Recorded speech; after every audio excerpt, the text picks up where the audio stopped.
Hello again, friends, and you are my friends, and welcome back to Talking Town, the show created for fans by fans of Ipswich Town. And joining me this afternoon is the media mogul himself, Matthew Phillips, and Oasis superfan Lee Anderson. Now, as always, this show is also available on all major audio platforms.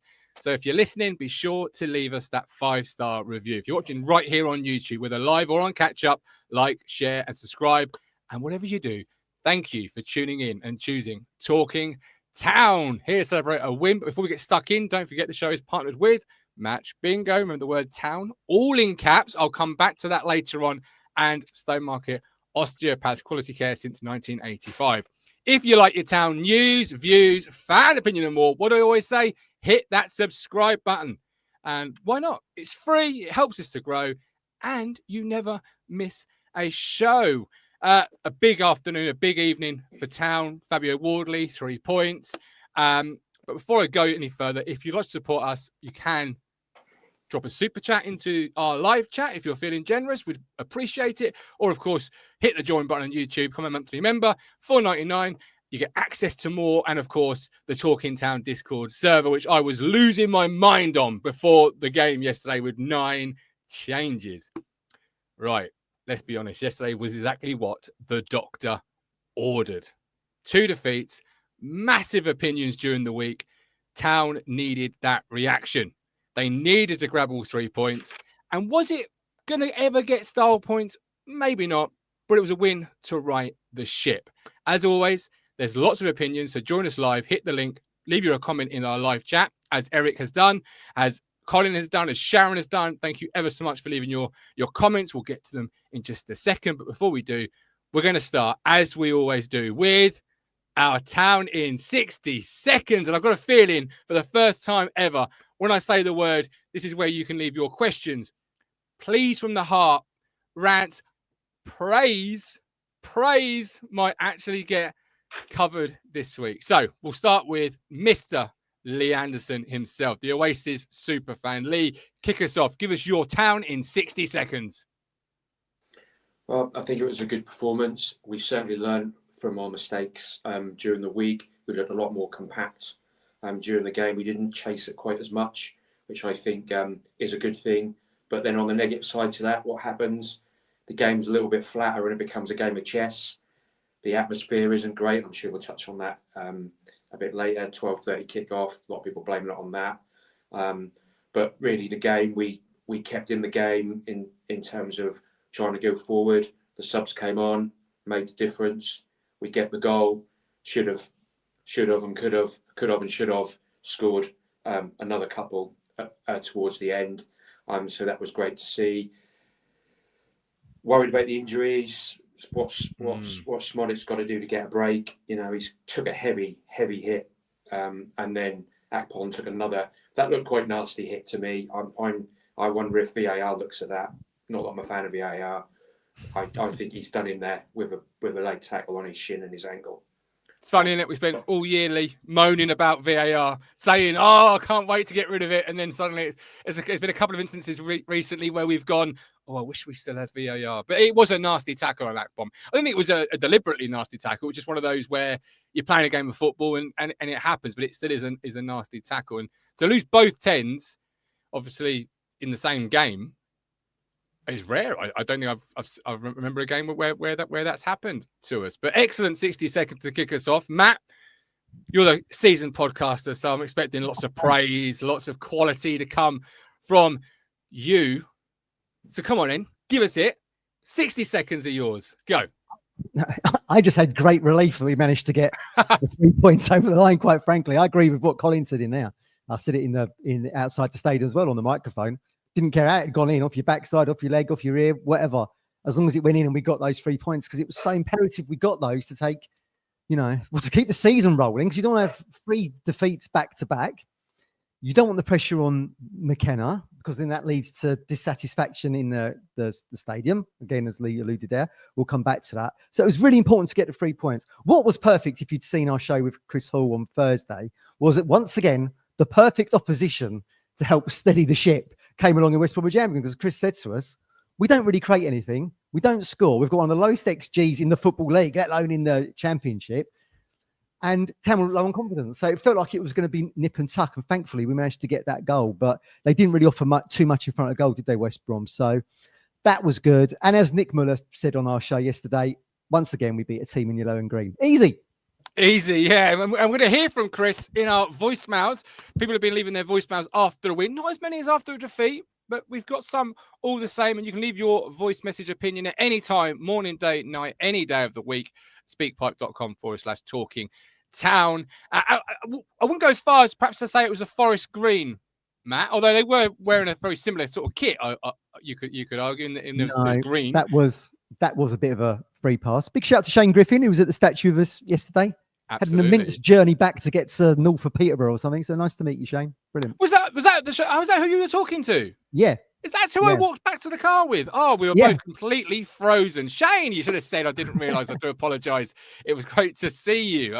Shino says, not the best watch yesterday, but a massive 3 points to try and get back on track. Glass always half full here. Lynn, welcome in, Lynn, one of our YouTube members. Sometimes you just have to win ugly. And Sharon says, hi, everyone. Celebrating the clean sheet. I think evidence suggests that O'Shea and Greaves are not a good centre-half combination. I rest my case, my lord. I totally agree with that. And we'll get to that with our likes and dislikes. Matt, you turned your face up at that. You're not agreeing? You're not on board with that? No. I was testing. I was about to drink my tea, but it's too hot. I was doing the old sorry. Was it your resting face? Sorry. Yeah. I didn't quite realise. This cup is too hot to go into at the moment. I'm going to have to leave Excellent. Adrian says, well, YouTube members just win games however it comes. And my 60 seconds, I won't need 60 seconds. Colin says nobody's mentioning the changes. I'm mentioning the changes because Matt met me before the game. I strolled down. I thought I've strolled down from the station through to the car park, see if the gov's still there. Wasn't sure if he'd gone into the stadium.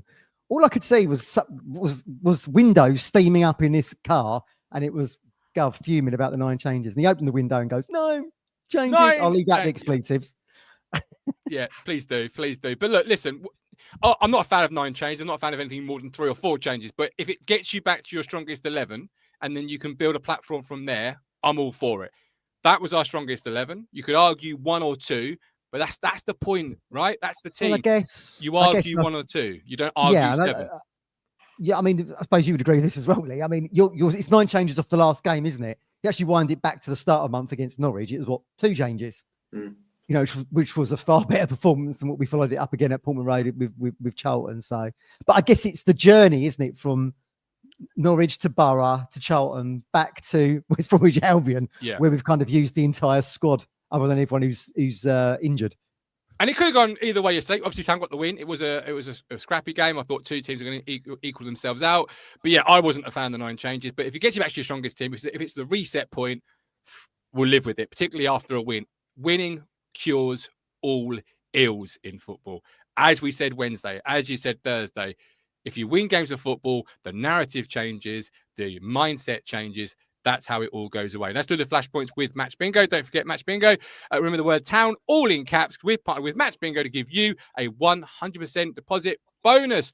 Deposit minimum is £10. And while it's bonus cash and can't be withdrawn, the winnings absolutely can be. Get a 100% deposit bonus, using the word town, all in caps, and combine the excitement of live sport with the thrill of bingo. Terms and conditions apply. Please gamble responsibly. Over 18s only. Visit begambleaware.org for more information. And how can you play? Well, link in the description or scan the QR code on the screen next to their logo to play now. So, right. The Nightbot has already told Mustard Man Nick Muller off. That can't happen. You know what? I'm going to start binning that Nightbot because Nick Muller is a legend. Absolute legend. He can't be with his mustard. Absolutely not. It says, Nightbot says, whoa, no need to shout. I think he put too many caps in his message. Right. Flashpoints. There's not many. There's 1, really. And that's the goal. 3 subs combining. Mckenna's magic off the bench. I mean, we've not seen an awful lot in the first 11 games, but it's good to see those 3 subs coming on, combining to get the winner. Then we had some comments after the game with Mckenna in terms of atmosphere, which we're going to do in our likes and dislikes. But that's really it. That's the likes. That's the flashpoints. It's the goal, Matt. It's the goal, Lee. There's nothing really else this week. It was a little bit of... Philogene had a couple of chances in the first half, didn't he? I mean, he did. He was a bit critical of Hurst yesterday, but he actually brought the ball down in that final third, didn't he? And spread it out to Philogene. I mean, whenever he gets that ball, we've said it before, really. Whenever he gets the ball on the left-hand side, cuts in, and shoots, you think it's going in. I was up off my seat. I was a very good save from that Griffiths, actually. And then he had that kind of free kick, didn't he, a bit before half time. But wasn't it nice to see a team playing out from the back and buggering it up that wasn't in a blue shirt? And we was able to capitalise on it. Yeah, the town mistake, as we called it on the post-game, on the fan reaction show, which was great, actually. We had Dan and Andy, two new voices. That was great. And our super fan in the background that everyone's been commenting on. Yeah, I don't know. Come and say hello. No. Come and say hello. If you're watching this, come and say hello. Yeah, absolutely. We're more than welcoming. But yeah, Jayden has a couple of good opportunities, and I think he showed first half why, Matt, he has to start every game. I know Jack Clark's pushing him. That's the point of the squad. Jack Clark should be pushing him, but Jayden in that first half was our only real bright spark in terms of goal threat. Which is ironic, isn't it? Because when Clark came in for Philogene on Tuesday, Clark was our only bright spot. Yeah. I mean, it seems to be that's the position where all roads lead to. And of course, you've got Davies behind you overlapping on that left-hand side. Actually, before we get into that, Mike D made a very good point on the Discord either yesterday or today. You don't really get that on the other side of Furlong, do you? Like supporting Eagly. Like giving Eagly in the attacking field. I've not really noticed that until I was watching bits back today. And Mike was spot on there. But yeah, that's the conundrum. Well, I guess so. Yeah. I mean, look, Twans AB was more of a solid right back like Furlong, I suppose. And we didn't really moan about it too much then, did we? But yeah, I mean, Philogene and Clark, I mean, you're just kind of going in between the two there, aren't you? They're both impact players. Philogene's got the shooting prowess. Clark seems to come off the bench and be the super sub. And he was kind of reveling that in the press conference where they were calling him the super sub, but he keeps coming off the bench, Lee, and scoring goals. Yeah. And Lee, what you're seeing, and I don't know if it's one of your likes or dislikes. If it is, do let us know. But what you're seeing, I think, with Clark and Philogene is for me exactly how the game of football and the squad game should be played. Jayden, for his recent performances, is the incumbent left winger. That's his position. He's earned it. It's his until he has a drop in form or whatever. Jack Clark, though, is saying, hey, do not relent, Jayden, because if you do relent, I'm right behind you. I'm pushing you every single step of the way. And he's taking his chances from the bench. He's being called the super sub, which he says isn't the worst thing to be called, which we'll get onto the crowd at some point. Fair play, it probably isn't. But that's exactly how it should be played, isn't it? Jayden is being pushed by Clark, and Clark is pushing Jayden, and they're both bringing the best, or starting to bring the best, out of each other. I think it just comes back to the way that the squad's been built over the summer and what they've tried to do. I mean, there's a interview with Kieran Mckenna that's come up on YouTube by some reporter. It just popped up. I can't remember who it's from. Your mate, quite Matt. Recent. My good friend Justin Allen from The Sun. Yeah, Justin, 10 years plus. Yeah, good guy. Yeah. And in there, McKenna explains that rather than spend the money and invest on a team of 11, they've spread the money and invested it in a championship side that is competing and you've got players like for like. So that isn't just. I don't think that's just in the left wing position or the left side position. I think that's throughout the pitch, and I think that's where you start to see the rotation, which frustrates a lot of us. And if you look at Clark's, 9 months ago, Clark was the scapegoat, wasn't he? As we were. Well, both players were high absolutely on Towns fans' Christmas card list. And now they've found their feet. They're both in the same position, which is, I suppose, it's good in one way because you're getting the impact off the bench. But what you'd want someone on the right-hand side, someone on the left-hand side to both be in form on the pitch at the same time, because that gives you the balance and such like. But I think if you go back to Clark, his best performances he's shone more off the bench because the start, you talk about starters and finishers. I mentioned this before. You have your starters. You have Hurst comes on, runs himself into the ground. Yes, he's not going to be, if you go back to look at the end of the season, if we have 10 1-0 wins, there ain't going to be Hurst. He's not going to be the guy that's getting you the 1-0 wins in the tight games. That's just how it is.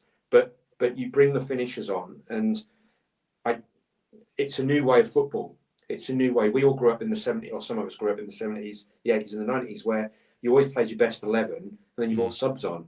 But as you say, Mark, the game has moved on, and we've got a squad that we can bring off the bench. I mean, we put Nunes on as our not third choice, but as the third number 10 in one game.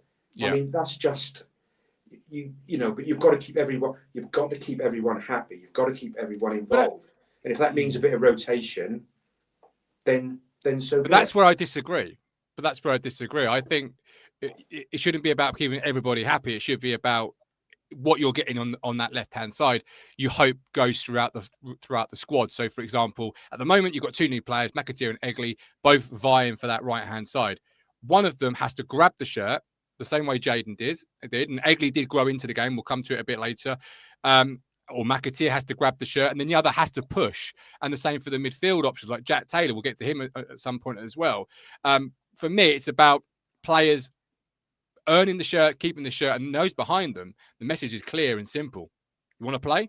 Push them every inch of the way. So when they drop off, you're ready to jump in. But I absolutely see your point. Gavin says we can beat QPR next Saturday, in my opinion. See, the belief starts to come back. The belief after a win starts to come back, and it starts to flow, and the weekend tastes better, the food tastes nicer, and the beer is so much better after a town win. Right, let's do from the stands this week. Let's get everything kicked off nice and early.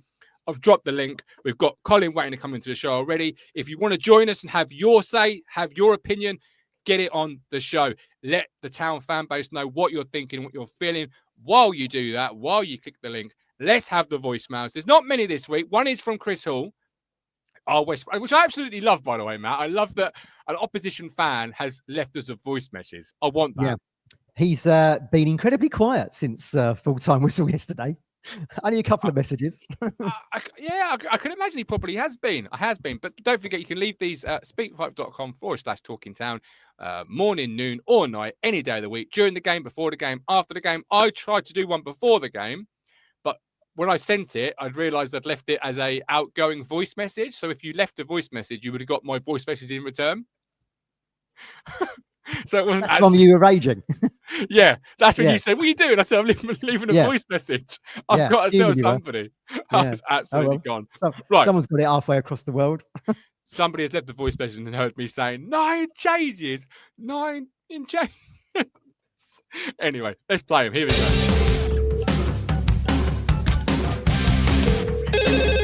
Evening, lads. Bjorn here. Long life town fan. Me and my little boy he's had a season since he was 2. He's now 7. I've had one forever. Tuesday night was terrible. Absolutely terrible. Capitulated after the first goal and fell apart. Realism has struck in like a battleship to the bollocks, as far as I'm concerned. We're not a Premiership team that's come down. We're a team that bounced up to the Premier League, never solidified in the Championship, never built a team spirit, team ethic, even a team anymore. It's a group of very good players playing in blue shirts who don't know each other. Man for man, we're a better squad than Charlton. We all know that. But man for man, the other night, we weren't a better team than Charlton because they know each other. They know where they're going to be. They did the job. They did the low block. They fucked us in the first half. They caught us on the break. We fell apart. We've got a problem. We go forward in waves. That first half just was clear as day from sitting in my vantage point, quite near where Matt sits, I think, in the Pioneer.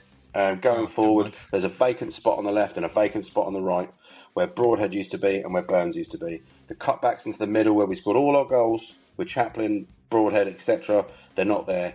We need Chappers back in January, or we need to teach Akpom and Smodics, stay on this penalty spot, wait for the cutback, smash it in. Always love the town. I love talking town. Watch you every week. Me and Archie, we come and say hello together a couple of times. We will do it again on Saturday. Love this team. Love this town. Love this club. Aim for 6th. It's not going to get any better than that. Love the passion. Love the passion. I didn't think it was ebbing away to a 0-0 because you play with fire, you're going to get burnt, and that's what I feel we did in that game. I thought we showed up with absolutely no intention to win the game. We didn't have a shot on target until the 92nd minute. We offered nothing offensively. Don't get me wrong, we were good defensively. We were very well set up. I thought we handled your threats well. Philogene caused us some problems early, but then Campbell really got hold of him. And I don't think you had particularly any big chances in the game. game. But the problem is, if you don't create anything at the other end, and you just leave yourself open to one mistake deciding the game, and that's what it was. It's a terrible pass by Josh Griffiths. You pick it off, you score the goal. You know, you didn't really have to earn the goal in a big way, but that ultimately, like I say, if you don't offer anything offensively, and attack is often the best form of defence, you're leaving yourself open to that. I think you were there for the taking a little bit after the midweek. That's obviously what Charlton did to you, sort of blitzed you in a 12-minute period. I think if we'd actually offered some attacking threat, we maybe could have done that today, but we didn't. We were just hoofing long balls towards Hegerber. We were too scared to play through the midfield. We really didn't have any ambition to play in that first half at all, and even in the second half, we didn't offer anything until we were 1-0 down. We basically played for about 5 to 10 minutes of that game as a proper team, and you know, that's not good enough. Ultimately, Town winning that game is a victory for football, because what it says is that you shouldn't do what we did today. You need to show up with some level of ambition, particularly in a league that is just so open and so even. So I don't think Ryan Mason's done himself any favours. He's upset a lot of the Albion fans. He's sort of semi-called out the players a bit after the game, but I think a lot of the Albion fans, given that that's 12 goals in 12 games for us now, are saying, well, this is just your tactics. Your tactics are not creative enough. We don't have enough threat in games, and I think some of them are getting pretty fed up with him. We've got some big home games coming up, and he's got to win some home games, and he's got to score some goals, because at the moment we're dire to watch. There was only one team playing that game today, and it was Town. It was attack versus defence for much of the game, and the Albion fans are not going to tolerate watching that for much longer. So he needs to buck his ideas up big time, because that wasn't acceptable at all today. And fair play to you, the team that wanted to win the game won the game. And whilst that upsets me because I'm an Albion fan, in the sense of it being the right thing for football, it's the right thing that the team that tries to win the game wins the game. So credit to you for actually being the only team on the pitch that had ambitions to take the 3 points. Well done, Town. You deserve your victory on that basis alone. Oh, he sounds bitter, doesn't he? Kes Grey Blue here. Absolute dogs of a performance yesterday, but sometimes you've got to find a way to win ugly, and that's all about 3 points. So we go again, onwards and upwards. Upper Town. And there your voicemail, speakpipe.com/talking town. Lee. Chris wasn't.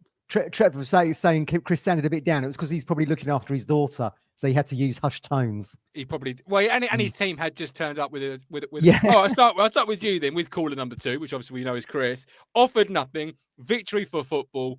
Is it a case of West Brom were poor, Matt, or is it a case of actually Town tactically got it spot on, selection was spot on, and they were just that good?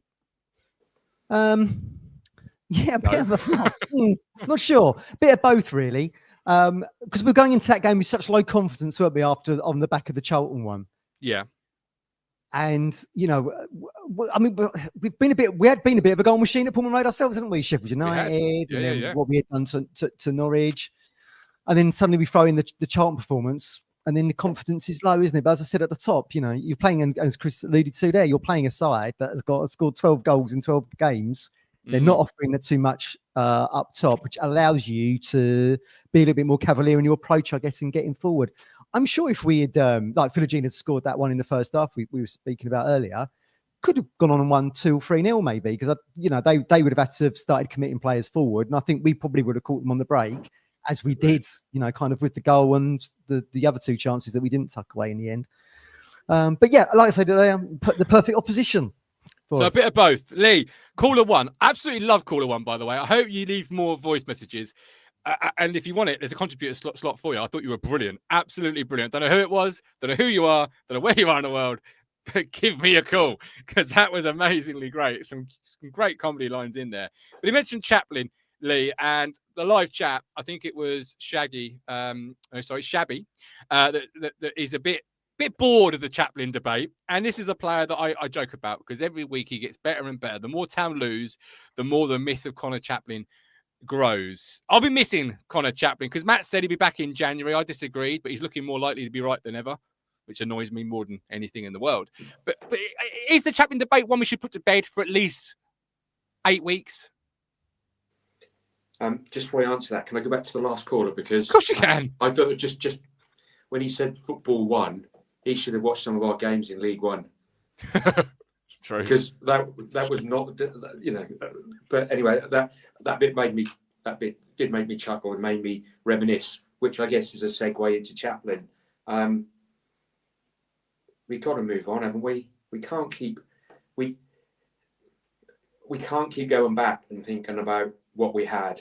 We've got to focus on what we've got now. Now, I when you look at Akpom, the way he played yesterday, and even against Charlton, where he got a bit of space, he looks okay. Of course, he's not going to come in and have the same impact as Chaplin did. It took Chaplin probably a season and a half to really hit his, the Chaplin that we remember from the end of League One season and taking that into the Championship. He'd been at the club 3 years by the time he'd started that. So yes, let's make that comparison. But I think it's old news now. I think would I love him back at the club to come in and do what he did before? Of course you would. But that game has moved on. He's not going to play for us in the Premier League again. If we ever get to the Premier League, Chaplin's not going to play in the Premier League for us again. And that's hard for some people to take, but that's just a harsh reality of the football and how the club's trying to move on. Yeah, and agreed. I think, move on. We just got to move on. Absolutely. Electric Trust, we were bang average yesterday. We've got Stephen and Colin going to come on and give us their town thoughts and opinions. We're going to do our likes and dislikes after both of those have been on. What did we like yesterday? What didn't we like? NPR is in a generous mood, and we love you, NPR. Thank you so much for leaving a super sticker, $9.99. Thank you so much for your kind generosity. Eric Wee says, Azon and Nunez should start in place of Sammy and Hurst against QPR. I think, now we're talking about 2 or 3 changes. Now we're back to reality. I love that. Please, may that be the case moving forward. But to finish, Eric says there, I think Town can't afford to go behind this at the moment and expect to get away with any points, unlike previous championship seasons. He also says Jack Clark post-match interview was a very good listen. He's a mature attitude and mentality of a good team player. Do not be fooled with his baggy pants. Someone asked him why he wears shorts that are like Tony Dinning style bagginess, Matt. Could somebody get a question at the press conference here, please? Yeah, that's the kind of question I would have been asking straight. Yeah. Never mind the result off the back of Charlton. Tell me about these shorts. Did you grow up idolising Tony Dinning? Yeah. Where do you even get shorts that big? Considering Smodics' shorts. Well, Smodics looks like he's off to a 1980s roller disco. Yes. And and Clark looks like he's about to go have a game of basketball with the Harlem Globetrotters or something. Yeah, he does. He really does. Unbelievable. Last season was great watching them at the corners. You had Clark standing there with shorts around his ankles, and then you had Delap pulling them up where he's almost wearing a pair of Speedos. Well, there you go. This is it. Excellent. Mabby, Tate Dolwyn's have exciting loss at the moment. Post-Christmas, it's time to exercise. Okay, not quite sure. Brian says Post-Christmas, Xmas. Yeah. I know what post-Xmas is, Matt. I'm not that. I'm trying to work out what the rest. Well, you try and work it out. Paul's made a good point there, and I know Colin had been chatting to me about this. R.I.P. Mick McNeil. That was a very good minute's applause for him, I thought, at the start of the game. And you get a traditional club like West Brom with all their history and everything, and they kind of recognise this kind of stuff. So I thought that was really, good at the start. And I'm sure Colin used to chat to him in and around Bury, so I'm sure he enjoyed that. Yeah, it was a well-deserved minute's applause that went on for longer than a minute. Colin, we'll bring you in at this point. Colin, what are your thoughts on that and on Town this afternoon? Yeah, good afternoon, everybody. I was, got me a little bit emotional yesterday, seeing Mick up on the screen. Like Matt quite rightly said, the last time I met him in Dobbies, down at the Bury Rugby Club, and he was with a family member, and I kind of knew it was probably about 6 to 9 months ago, and I kind of knew he wasn't well then, but I used to meet him on loads of occasions, and also when he had his shop in Whiting Street in Bury, Mick McNeil Sports. That I'm going back a lot of years now, when I used to go down and buy my football boots from there, and and whatever. And he was, let's just say, he was a lovely person. He was a really lovely person. Always willing to speak, and just a lovely bloke. And I mean, you know, he like we all know, he played 9 times for England. Played with Bobby Robson in the same England side. But like I say, from T side, and you know, a Middlesbrough lad by birth, and a lovely person. And my sincerest condolences go out to his family and friends. And if I get a chance, I don't know where the funeral is now. Yet. He lived at Risby, near, you know, where Class UK is, and he lived there for a long, long time, just outside of Bury. And like I say, if his funeral is in and around Bury, I should go, because he's a lovely, lovely person. Anyway, Mick, please rest in peace. Anyway, Colin, yeah. Over to you. Yeah, going on to the game yesterday, I agree with a lot of the comments. You know, we didn't pull any trees up yesterday. I was in agreement with everything yourself and Matt and Leah said. I think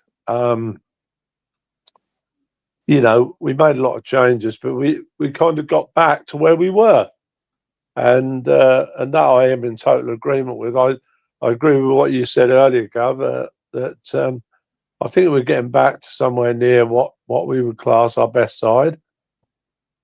You know, but yesterday we stuck at it, which is the main thing. I mean, we defended well, and I was glad to see Kit Pray back in the side, because I think he's very solid, and I think he's a very, very good no-nonsense defender.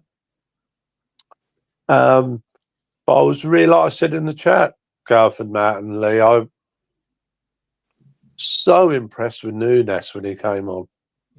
What impressed you particularly about Nunes when he came on in that 10 position? Absolutely, such good vision, Matt, Gareth. Such good vision. And like when he put the ball in, or what game, a Norwich game. When he was it a Norwich game? I'm sorry, I can't really remember. He put the ball through anyway. He did. It was right. Norwich, yeah, it was Norwich, yeah. Yeah, that's right. Yeah, he just seems to see, you know, from the halfway line going into the edge of the centre circle. He always sees that pass, and you know, it's a sign of a very good player. I mean, you know, you go back to the greats, people like Arnold, especially Arnold and France. I mean, that split second, you know, they will see that pass and split that defence. And Nunes does that. And you cannot, I swear to God, Matt, Gav, you cannot afford to have a player of his ability and football and brain sitting on the bench. I know we got the injuries. It's unfortunate especially for Sammy, because it looks a bad one. Akpom, I'm not quite so sure how long he'll be out. Not long, I wouldn't have thought. But I would have thought QPR away next week. You know, Gav, Lee, and Matt, I think you've got to play Nunes in the 10 next week. Yeah, you have, because he's proved that he can play that position, and yeah.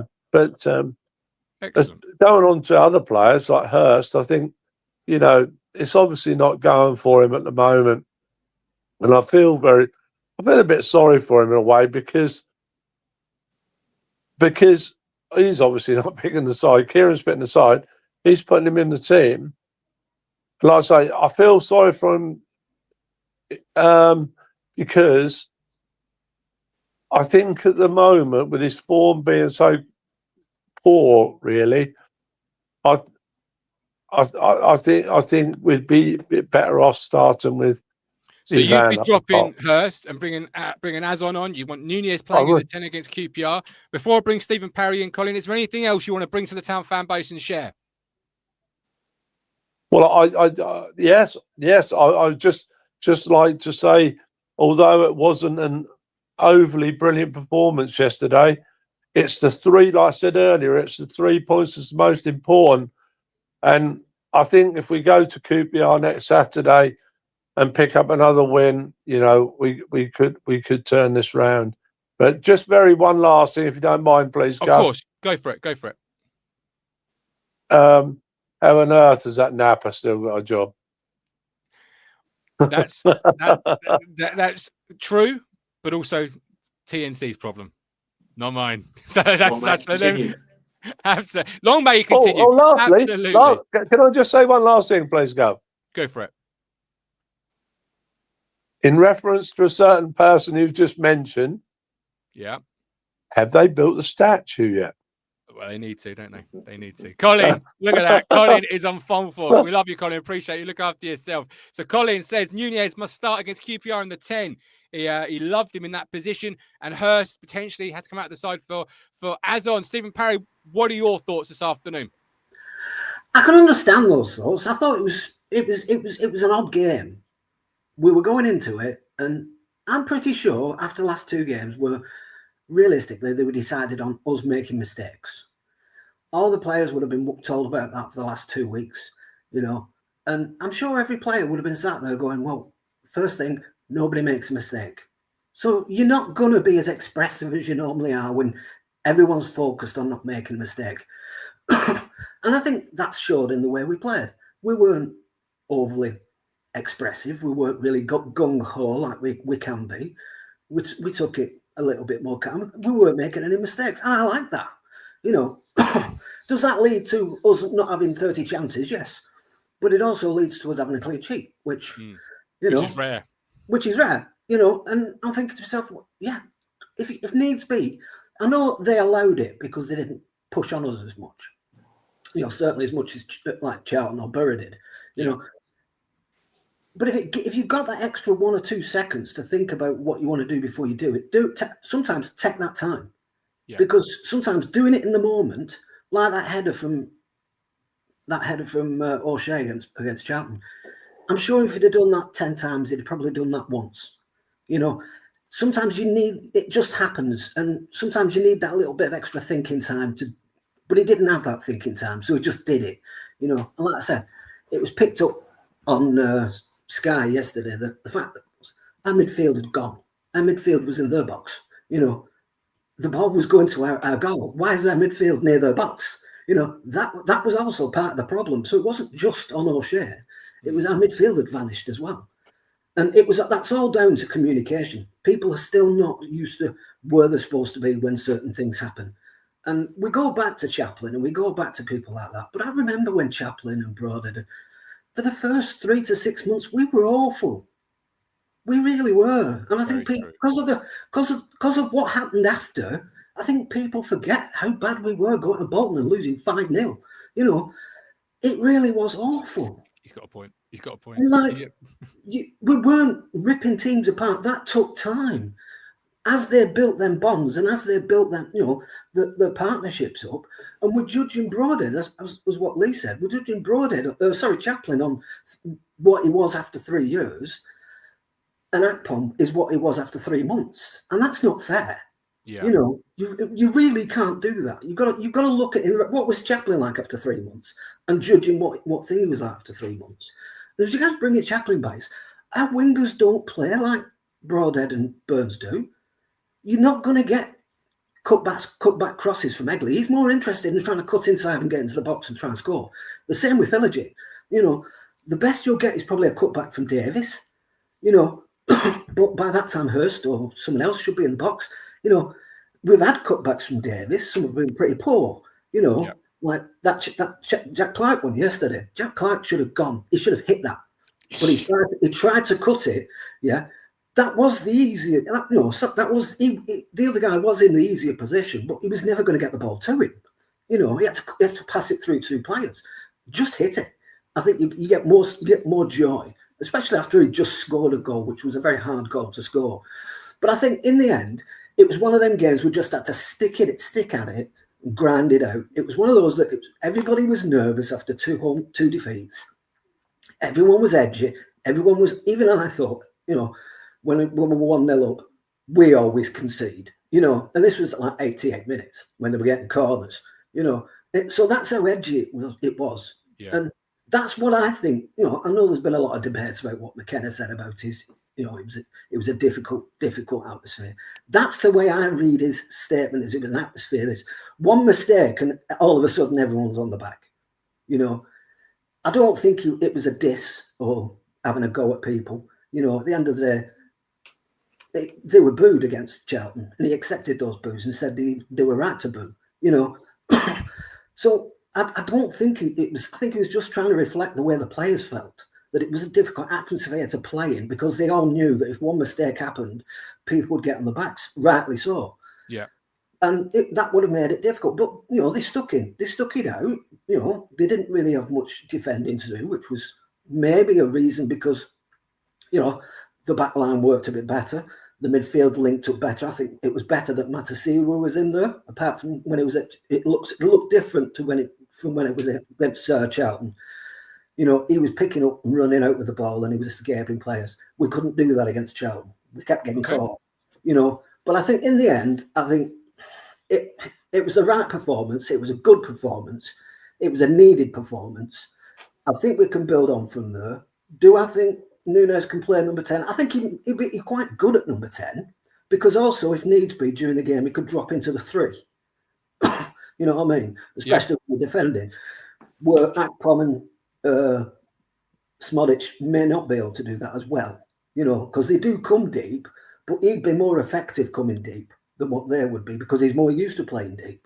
So I think it'd be an interesting one to try. As of Hurst, yeah, you can see he's been unlucky. At the end of the day, I think he played as well as he can. At the end of the day, he can only do, everybody says he's not playing very well, but he can only do what he can do. When he got the ball, he flicked it out to Philogene, and Philogene forced a fantastic save from the goalkeeper. If Steve, he doesn't have last question before I let you go. Time is running away from me here, as it always does on a Sunday afternoon. But I want to ask you one last question. It's a very important question. Who was your man of the match yesterday? Given the fact there was so little hype, I'll go Jack Taylor. Because on the bandwagon. Everybody was questioning him before the match. Everyone was saying, what the hell's he starting for? And I think he did himself no harm. Absolutely no harm whatsoever. Yeah. In fact, if he can, I'm not convinced he'll start the next game. I do think Karius will probably come in with maybe Núñez as number 10. But I've more confidence with him being on the bench. More confidence in him coming on off the bench, yeah, and allowing Núñez to play in a number 10 and having Taylor to come on to replace Karius after that performance. Excellent. Steve, look after yourself. Have a great look after yourself, afternoon. Appreciate it. Let's go straight to our likes and dislikes then from yesterday. What did we like? What did we dislike? Let's start right there with the bandwagon. All aboard. The Jack Taylor bandwagon is filling up once again. I've been driving it since he arrived. Been a lonely place at times, Matt. Been a lonely place at times, Lee. Yes, it has. But he was. I called him fantastic yesterday on the post-game show. I'm going to stick with it. I thought it was fantastic, Matt. I thought his performance was brilliant. He played very well, but he should have scored, really, shouldn't he? I mean, we're talking about chances in the first half. We forget that he actually broke through, didn't he, down the middle, and kind of scuffed his shot a little bit. He did. Got a nosebleed, I guess. But he played very well. I think I'm right in saying that he had the most accurate passing stats in the game yesterday. Kind of filled in on that Cahuste role very well, I thought. I mean, when do you ever see Cahuste breaking through one-on-one with the keeper? I mean, that's exactly. I really liked his energy yesterday. I thought he got about the midfield, and him and Matasiwa really complemented each other really quite well, considering it's their first game together. Yeah. I loved his performance, and the type of performance, Lee, you want from a player who hasn't started a league game this season. I think I'm right in saying that. Coming in, staking a claim and saying, don't you forget about me. You may have signed £10 million Núñez. You may have brought in Jens Karius to the fans' love and got a song for. But don't you forget about me, because I'm still here. I've signed a new deal, and I've signed it because I believe I can be a starting midfield player at this football club. So that's what you want.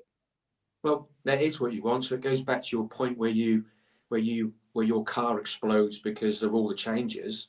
But you've just answered. You're just championing your own negative opinion on moving, on rotating the squad.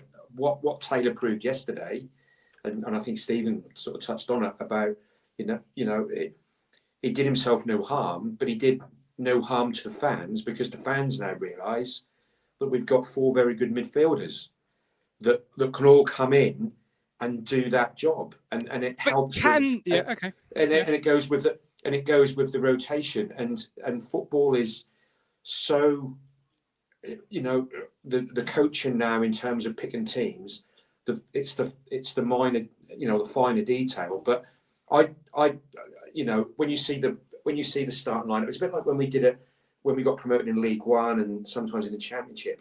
Mckenna would throw the odd curveball in. You think, oh, why is so-and-so starting? And I think because Taylor hadn't started much this season, I think a lot of people thought that's a bit of a curveball.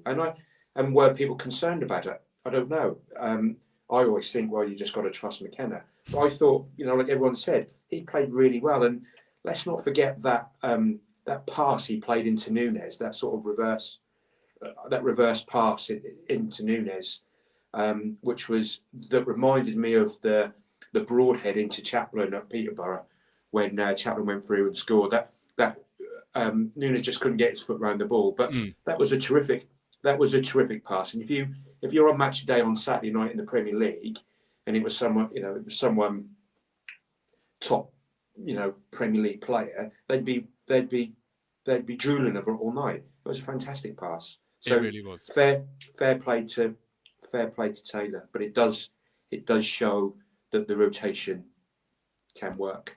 I'm sorry, Lee, Gov, rotation, steady 11. It's constantly, I just feel it. If you're your steady 11, Taylor doesn't play yesterday.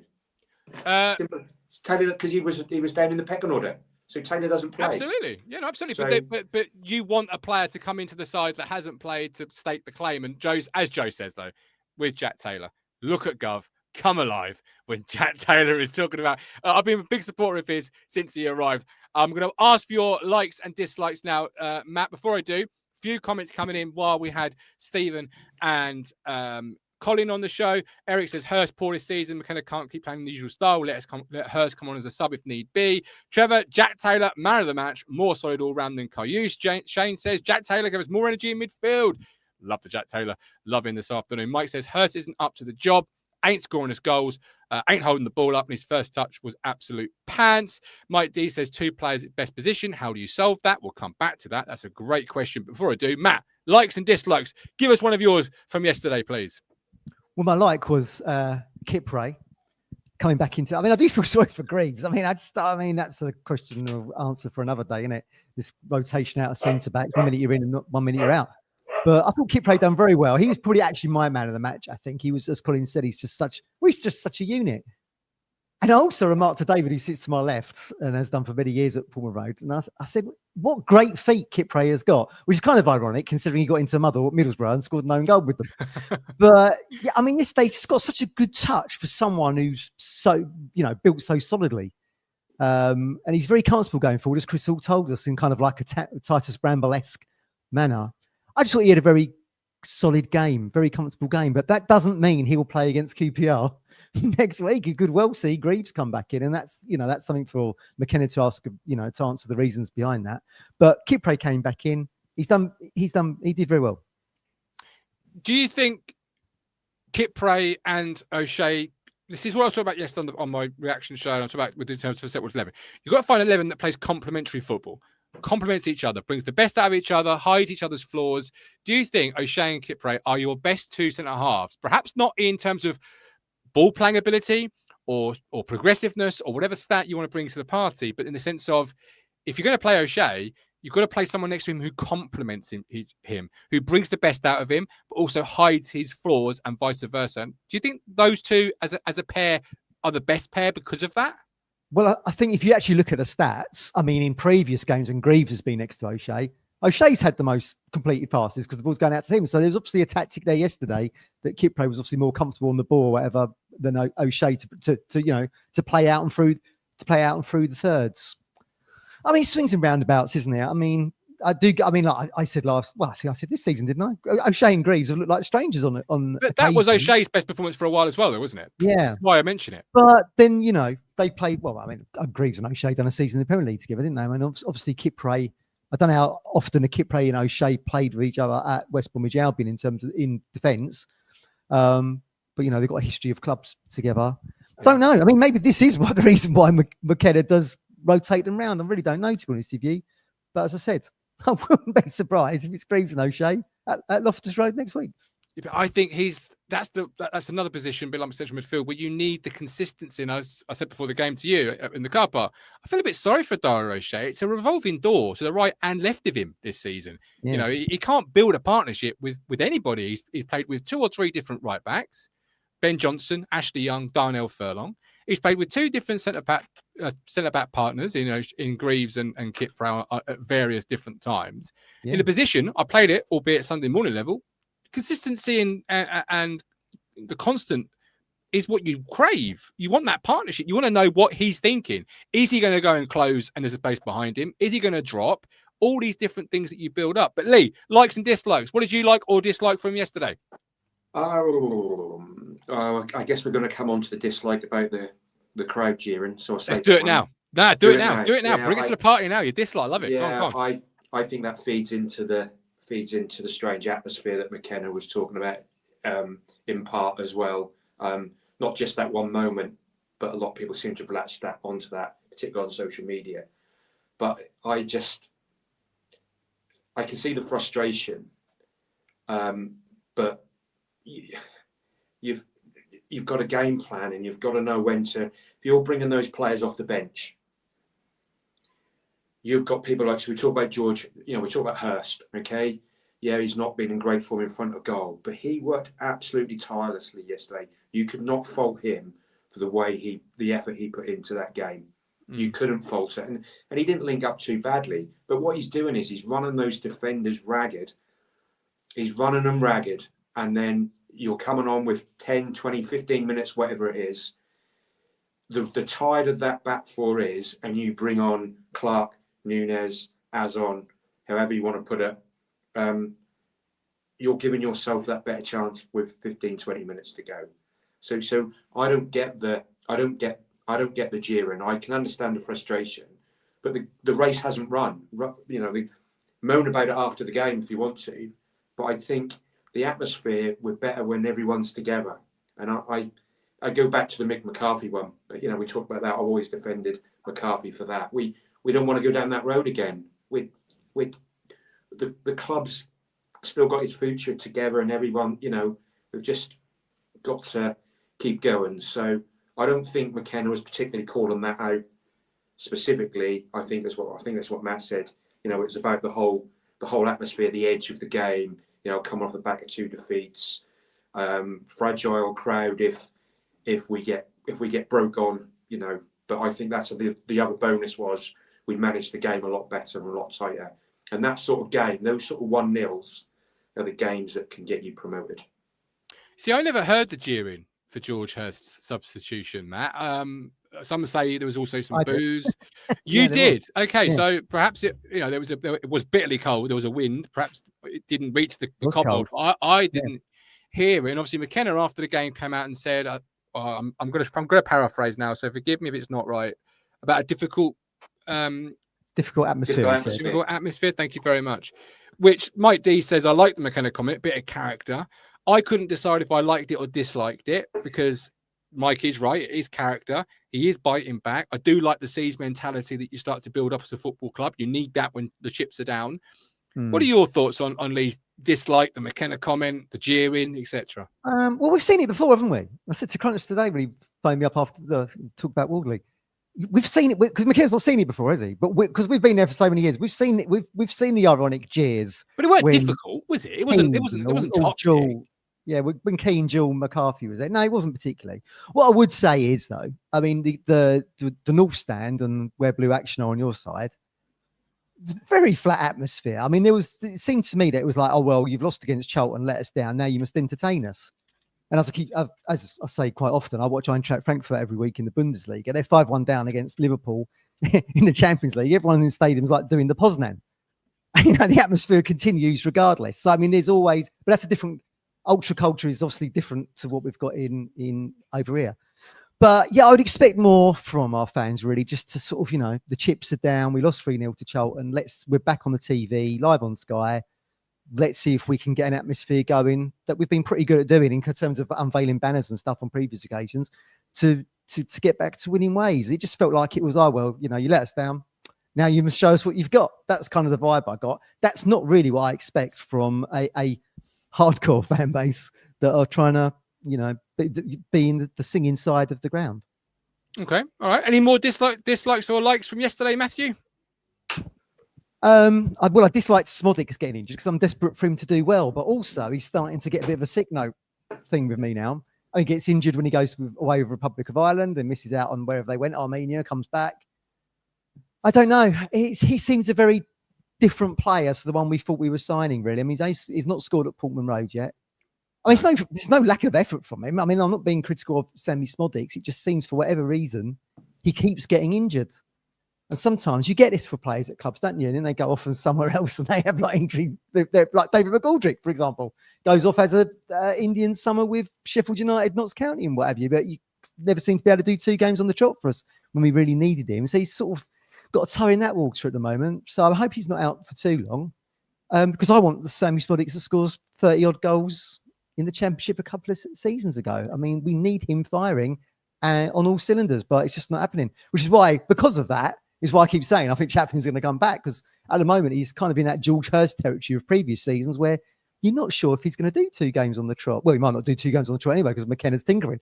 But in terms of injuries and knocks, and then you see Akpom get that knock as well yesterday. And Mckenna said we're still not sure whether or not they could be short-term, long-term, available for QPR, maybe after the international break. Don't know. We'll have to wait and see on that one. You can't disagree in a lot of what you just said there. It is bit disappointing to see Smodics go off. But Lee, you mentioned Akpom, who came on in relief of Smodics. Joseph says, disagree with Lee about Akpom. He looks like a square peg in a round hole, not suited to playing at the 10. If we don't bring Chappers back, play another technical player like Nunez there. SS can't be the answer. Obviously, SS being Sammy Smodics. What would you say back to Joseph there? Because a square peg round hole is what he thinks Akpom is in that 10 position. Well, didn't he score? Wasn't he golden boot from number 10? He was. That's what I was going to say. But he looks far off that.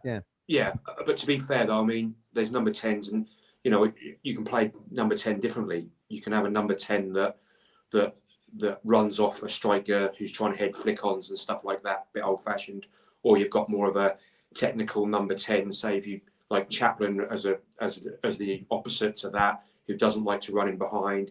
He used to sort of try to link up the play a little better, move over to the right-hand side to make more of an overload. So there are different ways to play the number 10. I just wonder. I think Smodics was suited. Mckenna saw Smodics suited to the type of game that was being played yesterday. I think Mckenna probably thought we'd have a lot of the ball and maybe needed that more of a fox in the box type number 10. And then Akpom has to come on because he's the next in line to do that. I think you can bring Nunez. I think that Nunez in number 10 at number 10. I think yesterday, because of the early substitution and then the next substitution, McKenna's then had to change the game plan about who plays where. But I think having that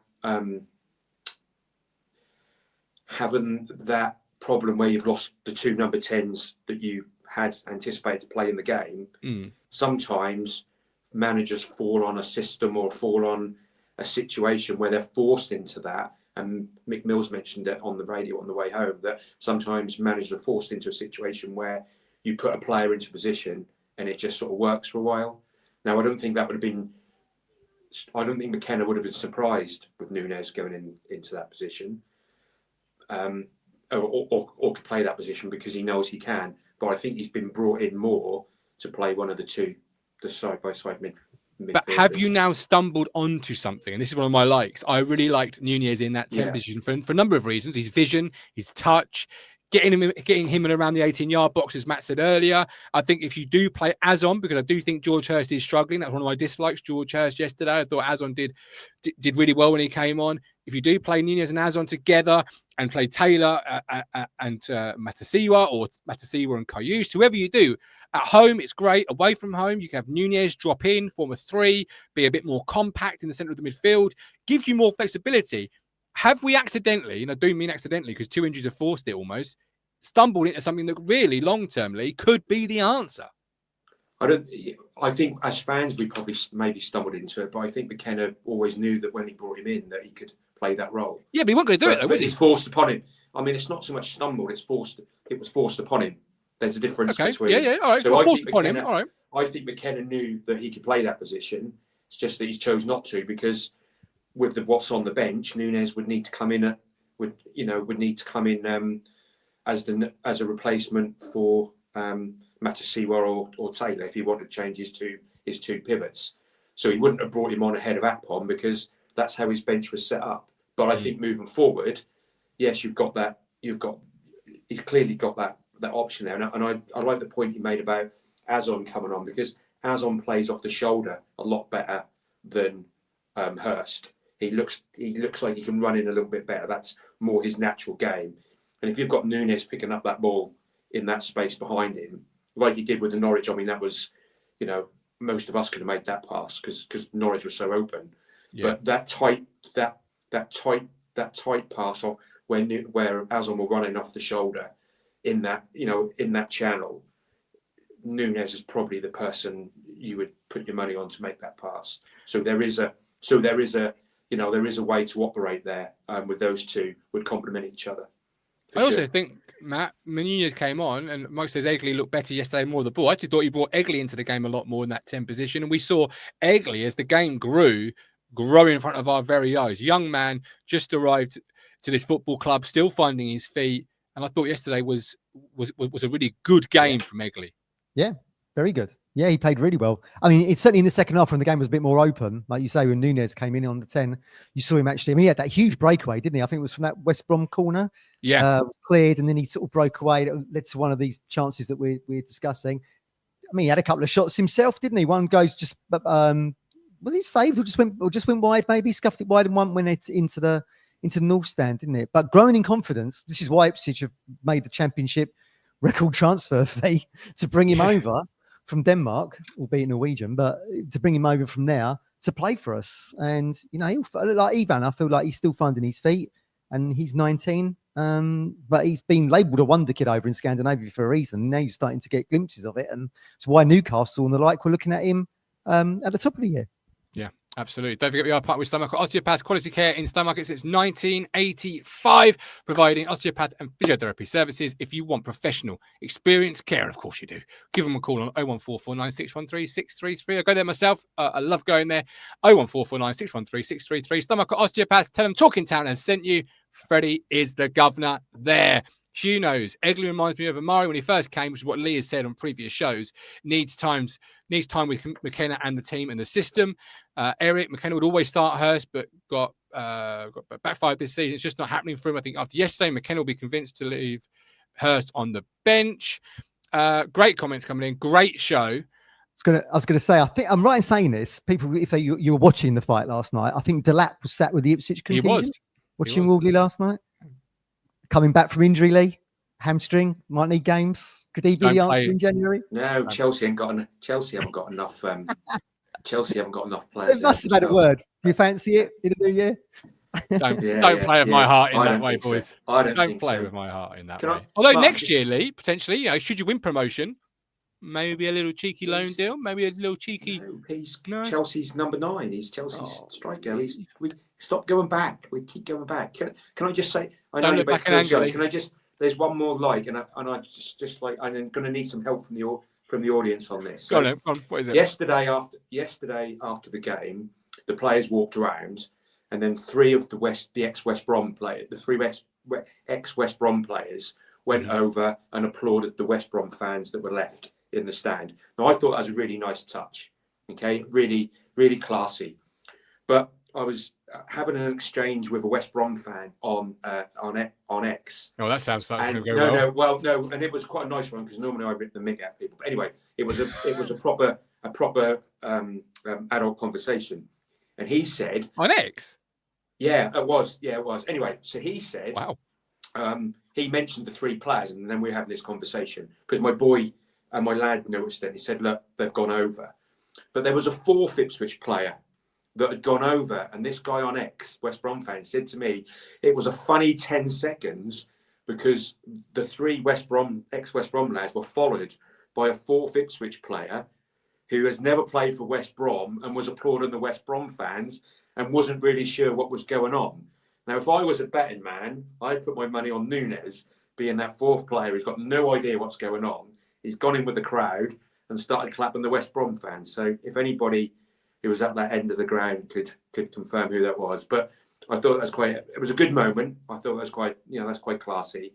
But to have someone like Nunes tagging on the end, clapping people that probably you wouldn't do, that would just be about him, I guess. I don't know. Who's your money beyond then, Matt? If you were a betting man, which we don't condone unless it's with match bingo, big gamble away, over 18s only, T's apply.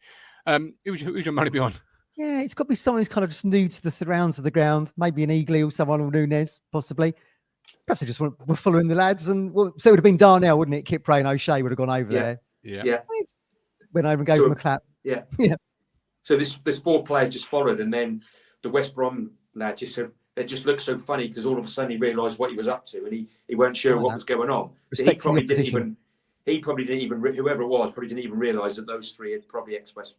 Probably. So that would probably be Nunes, I would think. Yeah, let us know in the comments. It had to be a comment on catch up. Steve now. Steve Perry. Was it Button? Maybe Button and the West Brom. He was on the bench, wasn't he? He was West Brom keeper. There's a shout. It was definitely the lad on X definitely said it was someone who'd never played for West Brom. Oh, okay. Because a lot of West Brom fans remember definitely, but it could have been. Yeah, very badly. Not for the right reasons. Yeah. We've heard about this from Chris Hall. Yeah, absolutely. All right, let us know if you do know. Thank you so much for choosing Talking Town, being with us today. Like, subscribe for all your town news, views, fan opinion, and more. Hit the subscribe button if you want to help the channel to grow and continue to grow and be better and further. Become a member. Hit the join button on YouTube, $4.99, get access to more, and of course the Talking Town Discord where we discuss all things and I lose my head on a match day. So that's quite fun because I never lose my head on a show. But on a Discord, I did. But until then, Lee Anderson, the Oasis superfan, won't stop looking back in anger. The media mogul himself, friends with everybody under the sun, including those that work for the sun, as we found out today. Thank you very much for joining me. Thank you. And I'll see you on the next one, Wednesday, for a match preview as we build up to QPR. Take care. God bless. You've reached the end. Thank you so much for watching. Hit here to subscribe. It's totally free. And hit here for more Talking Town videos. I'll see you on the next one.